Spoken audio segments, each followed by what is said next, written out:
മലയാളി വാർത്തയിലേക്ക് സ്വാഗതം. കുറച്ചു കാലങ്ങൾക്ക് മുമ്പ് മുഖ്യമന്ത്രി പിണറായി വിജയൻ അദ്ദേഹത്തിന്റെ ഭരണ നേട്ടങ്ങളെക്കുറിച്ച് പറയുന്നതിൽ പ്രധാനമായിട്ട് പറഞ്ഞ ഒരു വികസന കാര്യം എന്ന് പറയുന്നത് നമ്മുടെ നാട്ടിലെ റോഡുകളെ കുറിച്ചായിരുന്നു. അതായത് കേരളം കണ്ടതിൽ വെച്ച് ഏറ്റവും വലിയ വികസന നേട്ടത്തിലൂടെ പോയിക്കൊണ്ടിരിക്കുന്ന ഒരു കാലഘട്ടമാണ് ഇടത് സർക്കാരിന്റെ കൈവശമുണ്ടായിരുന്ന സമയത്തുണ്ടായിരുന്നത് എന്നും കേരളം വല്ലാത്ത രീതിയിൽ വികസിച്ചു കൊണ്ടിരിക്കുകയായിരുന്നു എന്നുമൊക്കെയാണ് മൈക്ക് കിട്ടുമ്പോഴൊക്കെ മുഖ്യമന്ത്രി പിണറായി വിജയനും അദ്ദേഹത്തിന്റെ മന്ത്രിമാരുമൊക്കെ അവകാശപ്പെടാറുള്ളത്. അത്തരത്തിൽ ഒരിക്കൽ മുഖ്യമന്ത്രി ഒരു പൊതുവേദിയിൽ വെച്ച് പറയുകയുണ്ടായി, നമ്മുടെ കേരളത്തിലെ റോഡുകൾക്ക് വന്ന മാറ്റങ്ങൾ കണ്ടോ എന്ന്. ഒരു അമേരിക്കക്കാരനുമായി സംസാരിച്ചപ്പോൾ അയാൾ പോലും മുഖ്യമന്ത്രിയോട് പറഞ്ഞത്രേ, എന്ത് മാറ്റമാണ് കേരളത്തിൽ ഉണ്ടായിരിക്കുന്നത്, കേരളത്തിന്റെ റോഡുകൾ എത്രമാത്രം വികസിച്ചിരിക്കുന്നു എന്ന്. അതായത് അന്യനാട്ടിലെ ആളുകളെ പോലും ഞെട്ടിപ്പിക്കുന്ന തരത്തിൽ നമ്മുടെ നാട്ടിലുള്ള റോഡ് ഗതാഗതം അത്രമാത്രം പുരോഗമിച്ചു കഴിഞ്ഞു എന്നുള്ള അവകാശവാദം. ഇപ്പോൾ കേരളത്തിലെ പലയിടങ്ങളിലൂടെയും സഞ്ചരിക്കുമ്പോൾ എനിക്ക് മനസ്സിലേക്ക് ആദ്യം ഓടിയെത്തുന്നത് മുഖ്യമന്ത്രിയുടെ ആ ഒരു പ്രസ്താവന തന്നെയാണ്. അതായത് കേരളം എന്തുമാത്രം മാറ്റങ്ങളാണ് ഉണ്ടാക്കിക്കൊണ്ടിരിക്കുന്നത് എന്നും. മുഖ്യമന്ത്രി പറയുന്ന പ്രസ്താവനയാണ് അതെങ്കിലും അതിന് നേരെ വിപരീതമായിട്ടുള്ള കാര്യങ്ങളാണ് സംഭവിക്കുന്നത് എന്നത് നിങ്ങൾക്കും കൃത്യമായിട്ട് അറിയാം. കാരണം കുണ്ടും കുഴിയും നിറയാത്ത റോഡുകൾ കേരളത്തിൽ കാണുക എന്ന് പറയുന്നത് അത്യപൂർവം തന്നെയാണ്. ഒരു വശത്തു കൂടെ വികസനങ്ങൾ നടക്കുന്നു, റോഡ് നിർമ്മാണം നടക്കുന്നു, മറുവശത്ത് നിർമ്മാണം കഴിഞ്ഞ പൂർത്തീകരിച്ച റോഡുകൾ ഒന്നുകിൽ മറ്റെന്തെങ്കിലും ആവശ്യത്തിന് കുത്തിപ്പൊളിച്ച് വീണ്ടും ഉപയോഗശൂന്യമായിട്ടുള്ള രീതിയിലേക്ക് എത്തിക്കുന്നു. അതല്ല എങ്കിൽ റോഡ് പണി കഴിഞ്ഞ് സ്വമേധയാ ആ റോഡിന്റെ നിർമ്മാണത്തിന്റെ ഭാഗമായിട്ടുണ്ടായിട്ടിരിക്കുന്ന നിരവധി പ്രശ്നങ്ങൾ കൊണ്ട്, അതായത് അശാസ്ത്രീയത കൊണ്ട് ആ റോഡ് പണി കഴിഞ്ഞ് 1 മാസം 2 മാസത്തിനുള്ളിൽ തന്നെ പൊട്ടിപ്പൊളിഞ്ഞ് വീണ്ടും ശോചനീയമായിട്ടുള്ള അവസ്ഥയിലേക്ക് പോകുന്നു. ഇത്തരത്തിൽ ഭരണപരാജയം ഉണ്ടായിക്കൊണ്ടിരിക്കുമ്പോൾ അനുഭവിക്കുന്നത് ജനങ്ങളാണ് എന്നുള്ളതാണ് യാഥാർത്ഥ്യം. കഴിഞ്ഞ ദിവസം അത്തരമൊരു റിപ്പോർട്ട് പുറത്തു വന്നിരുന്നു. സാധാരണഗതിയിൽ തൃശ്ശൂരിൽ നിന്നാണ് വലിയൊരു അപകട വാർത്ത പുറത്തു വരാറുള്ളത്. അതായത് കഴിഞ്ഞ 2-3 തവണയായിട്ട് റോഡിലെ കുഴി വെട്ടിക്കാൻ വേണ്ടിയുള്ള ശ്രമത്തിനിടെ അപകടമുണ്ടാകുകയും അതിന്റെ പേരിൽ ജീവൻ നഷ്ടപ്പെടുകയും ചെയ്ത 2 യുവാക്കളുടെ വാർത്ത കഴിഞ്ഞ 1 മാസമായിട്ട് നമ്മൾ കേട്ടുകൊണ്ടിരിക്കുകയാണ്. പക്ഷേ കഴിഞ്ഞ ദിവസം പുറത്തു വന്ന റിപ്പോർട്ട് എന്ന് പറയുന്നത് ഒന്നും അറിയാത്ത ഒരു പെൺകുട്ടിക്കും അതിദാരുണമായിട്ടുള്ള ഒരു മരണം നമ്മുടെ കേരളത്തിന്റെ റോഡിന്റെ ശോചനീയാവസ്ഥ കൊണ്ട് ഉണ്ടായിട്ടുണ്ട് എന്നുള്ളതാണ്. മലപ്പുറം തിരൂരിൽ വെച്ചാണ് ഓട്ടോറിക്ഷ റോഡിലെ കുഴിയിൽ വീണപ്പോൾ കുട്ടി മരണപ്പെട്ടതായിട്ടുള്ള റിപ്പോർട്ട് പുറത്തു വന്നത്. അതിനേക്കാൾ ഉപരി ഏറ്റവും വലിയ സങ്കടം എന്ന് പറയുന്നത് സ്വന്തം പിതാവ് ഓടിച്ച ഓട്ടോയായിരുന്നു. ആ ഒരു ഓട്ടോറിക്ഷയിൽ നിന്ന് പുറത്തേക്ക് തെറിച്ചു വീണാണ് മകൾ മരണപ്പെടുന്നത്. ആ പിതാവിനെ നേരിട്ട് കാണേണ്ടി വന്നത്. അത് മാത്രമല്ല, അമ്മയുടെ മടിയിൽ സുരക്ഷിതമായി പിടിച്ചുകൊണ്ടിരുന്ന കുട്ടിയാണ് റോഡിലെ കുഴിയിൽ നിന്ന് വെട്ടിക്കാൻ ശ്രമിക്കുന്നതിനിടെ തെറിച്ചു വീണ് മരണപ്പെട്ടിരിക്കുന്നത് എന്നുള്ളതാണ്. ഓട്ടോറിക്ഷ റോഡിലെ കുഴിയിൽ വീണപ്പോൾ പിൻസീറ്റിൽ അമ്മയുടെ മടിയിലിരുന്ന കുട്ടി റോഡിലേക്ക് തെറിച്ചു വീണാണ് മരണപ്പെട്ടത്. വളാഞ്ചേരി പുറമണ്ണൂർ സ്വദേശി ഫൈസലിന്റെയും ബൾക്കീസിന്റെയും മകളായിട്ടുള്ള ഫൈസ എന്ന് പറയുന്ന 6 വയസ്സുകാരിയാണ് മരണപ്പെട്ടത്. പുറണ്ണൂർ UP സ്കൂൾ 1ാം ക്ലാസ് വിദ്യാർത്ഥിയാണ് ഈ കുട്ടി. വ്യാഴാഴ്ച രാത്രി 7ഓടെ തിരൂർ ചമ്രവട്ടം റോഡിലാണ് ഇത്തരത്തിൽ അതിദാരുണമായിട്ടുള്ള ഒരു ദുരന്തം സംഭവിച്ചത്. പൂങ്ങോട്ടുകുളത്ത് ഹൈപ്പർ മാർക്കറ്റിന് മുമ്പിലുണ്ടായിരുന്ന അപകടമായിരുന്നു ഇത്. അമ്മയുടെ മടിയിൽ നിന്ന് റോഡിലേക്ക് തെറിച്ചു വീണ കുട്ടി സ്വകാര്യ ആശുപത്രിയിൽ ചികിത്സ തേടിയെങ്കിലും പിന്നീട് കോട്ടയ്ക്കലിലേക്കൊക്കെ ചികിത്സ തേടിയെങ്കിലും ജീവൻ രക്ഷപ്പെടുത്താൻ സാധിക്കാതെ മരണപ്പെടുകയായിരുന്നു. ഫൈസലിന്റെയും ബൾക്കീസിന്റെയും ഒരു ബന്ധു തിരൂർ ആശുപത്രിയിൽ ചികിത്സയിൽ കിടക്കുന്നുണ്ട്. ആ ബന്ധുവിനെ ആശുപത്രിയിലെത്തി കണ്ട് വീട്ടിലേക്ക് വരുന്നതിനിടയിലാണ് ഈ കുഞ്ഞിന് ഇങ്ങനെ ഒരു അപകടമുണ്ടായത്. ഫാസിൽ, അൻസിൽ എന്നിവരാണ് സഹോദരങ്ങൾ. ഈ സഹോദരങ്ങൾക്കുണ്ടായിരുന്ന ഏക സഹോദരി അതാണ് മരണപ്പെട്ടത്.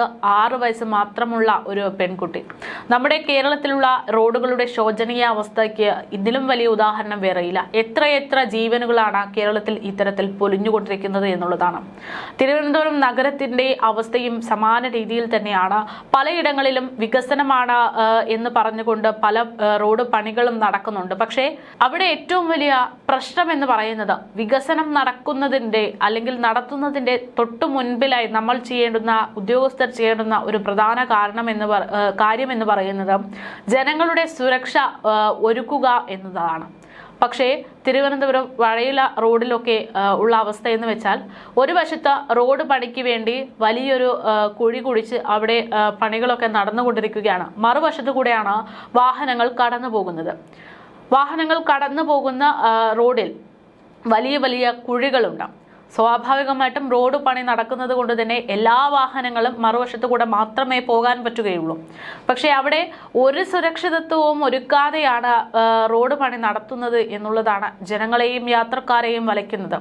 പലരും അവരുടെ ജീവൻ ഭയന്നുകൊണ്ട് ആ യാത്ര അത്തരം റൂട്ടുകളിലൂടെ യാത്ര മാറ്റിപ്പിടിക്കേണ്ടുന്ന സാഹചര്യമാണ്. എന്തായാലും അത്തരമൊരു സാഹചര്യത്തിൽ എന്താണ് ജനങ്ങൾക്ക് അനുഭവിക്കുന്നത്, അവരുടെ മാനസികാവസ്ഥ എന്താണ് എന്നതൊക്കെ അറിയാൻ നമ്മൾ കഴിഞ്ഞ ദിവസം ഈ ഒരു സ്ഥലത്തൊക്കെ പോയിരുന്നു.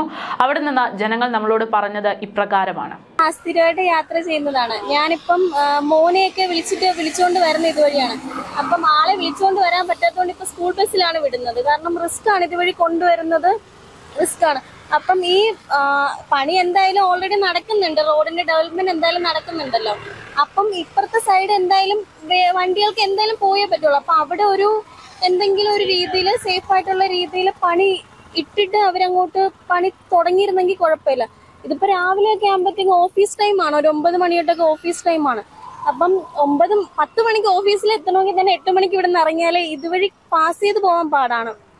അപ്പോൾ അതുപോലെ തന്നെ ബ്ലോക്കിൽ കിടന്ന് പോകുന്നത്, ഇങ്ങോട്ടൊക്കെ റോഡിലൂടെ പോവാനൊക്കെ പാടാണ്. അതുപോലെ ഈ വഴി കുറച്ച് റിസ്ക് ആണ്. കുഞ്ഞുങ്ങളെയൊക്കെ കൊണ്ടുപോകുന്നവർക്കും പാടാണ്. ഈ കാറിൽ പോകുന്നവർക്കും ബസ്സിൽ പോകുന്നവർക്കും കുഴപ്പമില്ല. അല്ലാതെ ഇതുപോലെ 2 വീലറിലൊക്കെ പോകുന്ന പാരന്റ്സിനൊക്കെ കൊണ്ടുപോകാൻ നല്ല ബുദ്ധിമുട്ടാണ്.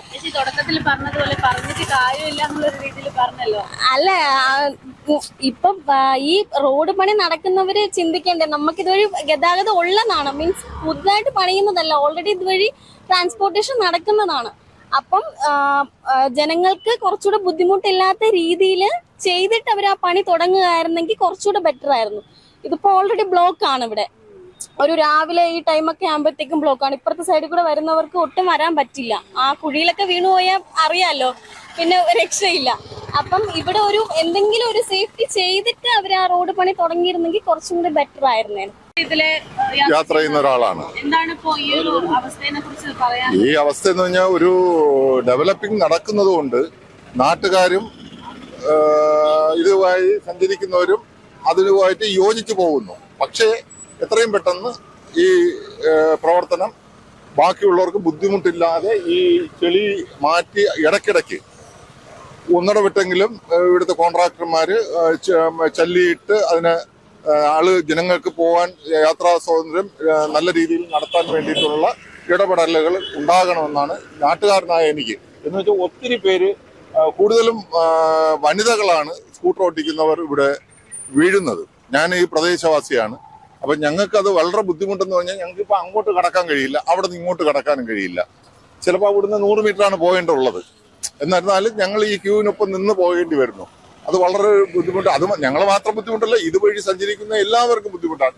അത് ഈ കോൺട്രാക്ടർ കൂടെ ഇടപെട്ട് ഇവിടുത്തെ ഇതിന്റെ നേതൃത്വം വഹിക്കുന്നവരും കൂടെ ഇടപെട്ട് ഇതിനെ ഈ ഇടയ്ക്കിടയ്ക്ക് മണ്ണും ചെളിയും മാറ്റി ഒരു ചല്ലിയൊക്കെ ഇട്ട് ഒന്നിടവിട്ടെങ്കിലും ചെയ്തു കഴിഞ്ഞാൽ വളരെ നല്ലതായിരിക്കും. പക്ഷെ പുരോഗമനം ആയതുകൊണ്ട് ആൾക്കാർക്ക് എല്ലാവർക്കും ഇതിനോട് ഈ പ്രവർത്തനത്തോട് സഹകരിക്കുന്നു.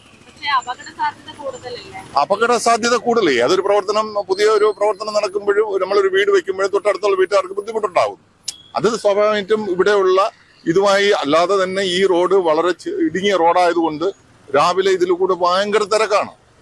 ഈ ഒരു ദിവസം നിങ്ങൾ ഇവിടെ നോക്കിയാൽ അറിയാം. പണ്ട് ഞങ്ങളെ കുട്ടിക്കാലത്ത് ഇവിടെ പന്ത് കളിച്ചിരുന്ന സ്ഥലത്ത് ഇന്ന് ഒരു ക്രോസ് ചെയ്യാൻ പാടുപെടുന്ന ഒരവസ്ഥയിലേക്കാണ് നാടിന്റെ പുരോഗമനം. എല്ലാ വീട്ടിലും 2, 3, 4, 5 വാഹനങ്ങളുള്ള വീടുകളാണ്. എല്ലാവരും മഴയായതുകൊണ്ട്, മഴക്കാലമായതുകൊണ്ട് വണ്ടികളുമായി രംഗത്ത് വരുന്നു. ഇതാ ഇവിടെ വന്ന് കണ്ടില്ലേ, ഇത് നിങ്ങൾക്കൊപ്പം തന്നെ ഞാനും ഇത്. പക്ഷെ പ്രവർത്തനം നടക്കട്ടെ, ഒപ്പം ബാക്കിയുള്ളവർക്ക് ബുദ്ധിമുട്ടില്ലാതെ ഒന്നിടപെട്ടെങ്കിലും ഇതിന്റെ കോൺട്രാക്ടർ ഇതിൽ ഇടപെട്ട് ഈ ചെളി, ആ വണ്ടികൾ വരുന്നുണ്ടല്ലേ, ആ ചെളി മാറ്റി നല്ല രീതിയിൽ ആക്കി കഴിഞ്ഞാൽ ആളുകൾക്ക് ബുദ്ധിമുട്ടില്ല.